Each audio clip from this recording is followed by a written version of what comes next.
the Sports. I'm Chris Fowler. Now, believe it or not, there's no fire, ice, smoke, or mirrors or temperamental vintage automobiles in the next sport we're about to see, although people have twirled batons that were on fire and perhaps fell on an icy surface. The baton twirling we're about to see is good old-fashioned tossing, catching, and rolling. It's the National Baton Twirling Championships as they aired August 6, 1977. Among the participants is then future NBA Hall of Famer Calvin Murphy. He was coming off a pretty good season in Houston. He'd averaged 18 points per game as the Rockets went to the Eastern Conference Finals where they lost to Philly. Consistency was his game. Murphy once made 78 consecutive free throws. Apparently, baton twirling is a skill Calvin honed while at Niagara University in between basketball games, I guess.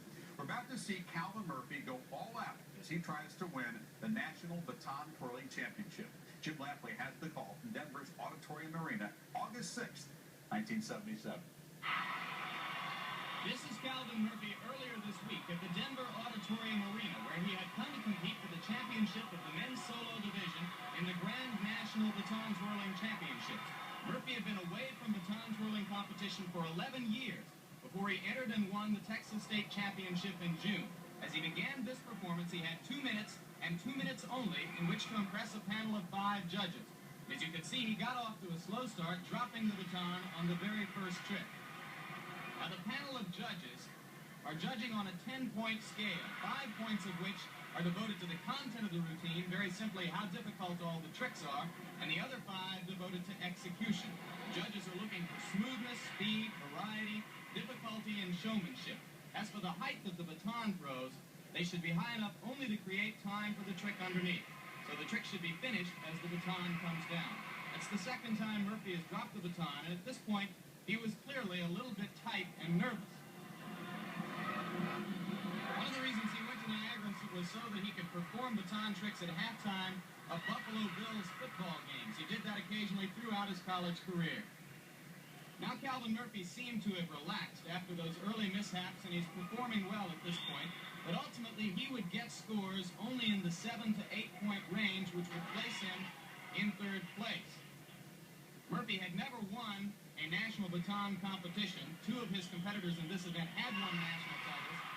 But he was expected to have a chance to give both of them, John Chamberlain and Michael Tagg, a run for their money. However, scores in the 7 to 8 point range gave him only a 3rd place finish. That's the end of the routine. And at this point, we were unable to tell precisely how disappointed Calvin Murphy was in his performance or in the scores that he received from the judges. But he left the arena and did not return. An hour or so after the competition was over and after what we've seen, I contacted Calvin Murphy at his hotel here in Denver, and we managed to persuade him to come back to the arena to talk to us. We're now on a hallway outside. Calvin, your rapid exit from the arena at the end of the competition left a lot of unanswered questions. Precisely why did you leave so quickly? Well, first of all, I forgot that I was supposed to come back from the score sheet. I was very disappointed with myself. Contrary to what people may believe, I think I'm much better twirler than I showed today. But I guess like all athletes, sometimes you feel that apple in the throat. And I think this is what happened to me today. It had nothing to do with the fact that I didn't win, which everybody wants to win, or we wouldn't be here. We wouldn't work hard all year to perfect our routine and to try to be national champions. But I thought the judges were more than fair.